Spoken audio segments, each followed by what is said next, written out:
Welcome back to the African History Network show right here on 910 AM The Superstation, Radio Our Way, a division of Adele Media, the largest voice for African Americans. I'm your host, Brother Michael Imhotep, founder of the African History Network. Here I want to remind you that coming up Thursday, September 8th, 2016, 6 p.m. to 9 p.m. in Detroit, screening and discussion of Hidden Colors 4, The Religion of White Supremacy at the Charles H. Wright Museum of African American History with myself and one of my teachers, Professor James Small. This is a screening and discussion, free event. Don't miss it. This is part of the Liberation Film Series that the museum puts on. We have more information at AfricanHistoryNetwork.com, AfricanHistoryNetwork.com, and TheRight.org, WRIGHT, TheRight.org.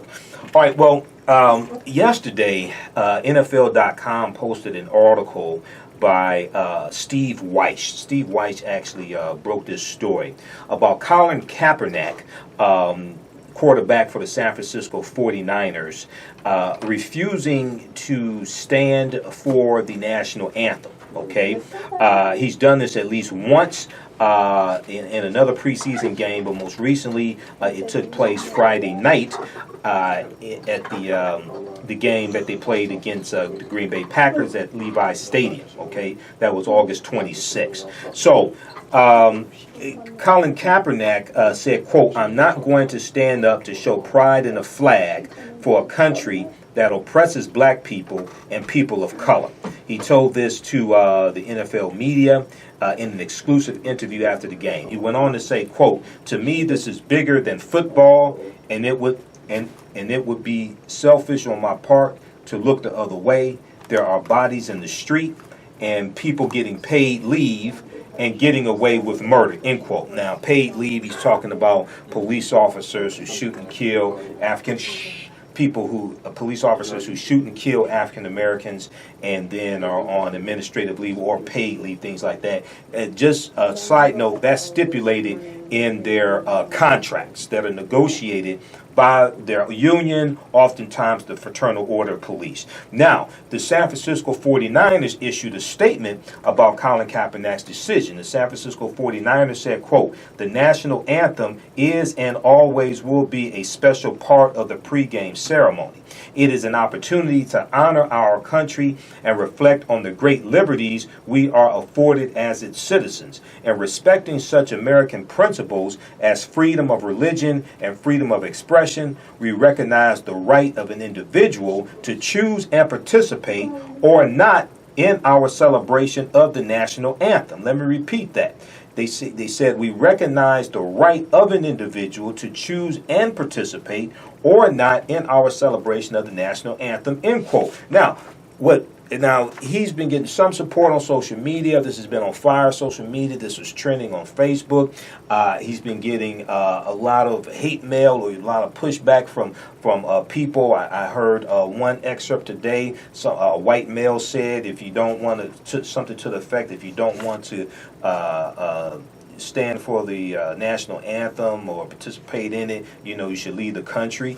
That's ridiculous because this is part of the First Amendment, freedom of speech. So it's interesting how people want to talk about leaving the country and oftentimes want to talk about the Constitution, but don't realize that the Constitution applies to everybody.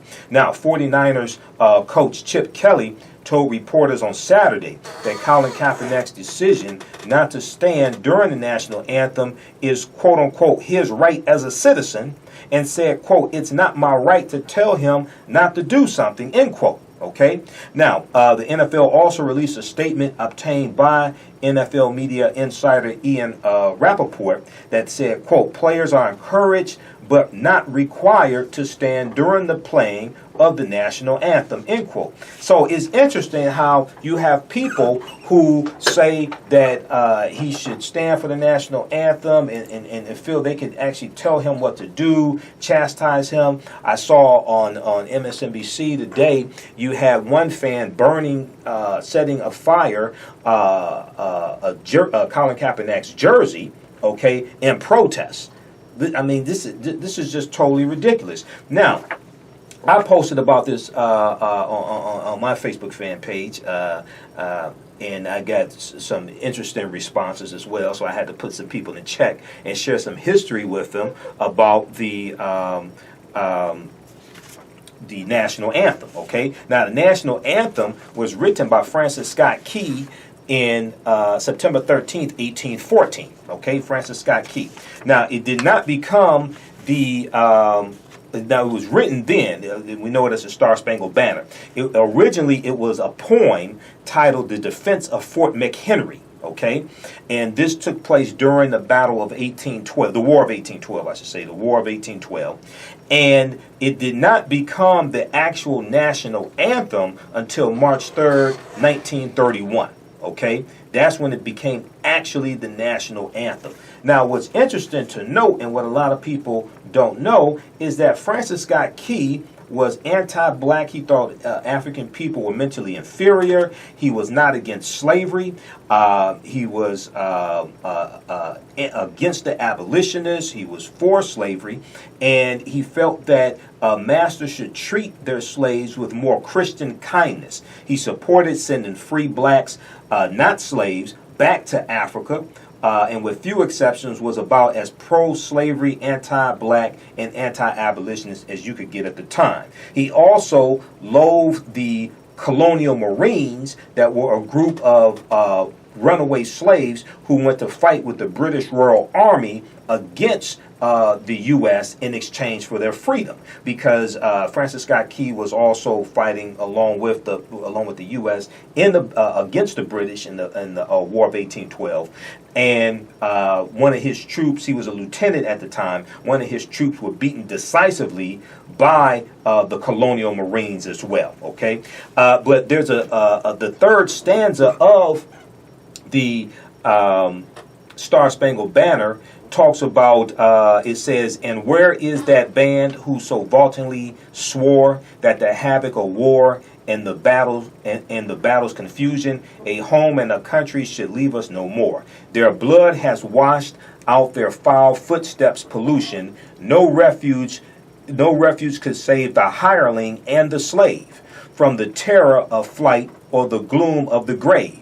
And the Star-Spangled Banner in triumph doth wave over the land of the free and the home of the brave." So in other words, Francis Scott Key was saying that the blood of all the former slaves and hirelings, because this is something that they were also called, on the battlefield will wash away the pollution of the British invaders. Now, Francis Scott Key was still bitter that some of the black soldiers got the best of him a few weeks earlier in the previous battle. Check out this article, Star-Spangled Bigotry, The Hidden Racist History of the National Anthem by Jason Johnson. He wrote this for TheRoot.com, July 4th, 2016. Just last month, Star-Spangled Bigotry, The Hidden Racist History of the National Anthem, okay? All right, we got to get out of here. Thanks for listening to the African History Network show right here on 910 AM The Superstation. Visit our website, AfricanHistoryNetwork.com. We have a lot of these shows podcasted there. We'll talk to you next time. Remember, right knowledge corrects wrong behavior. It's not over till we win. We'll talk to you next time. Peace.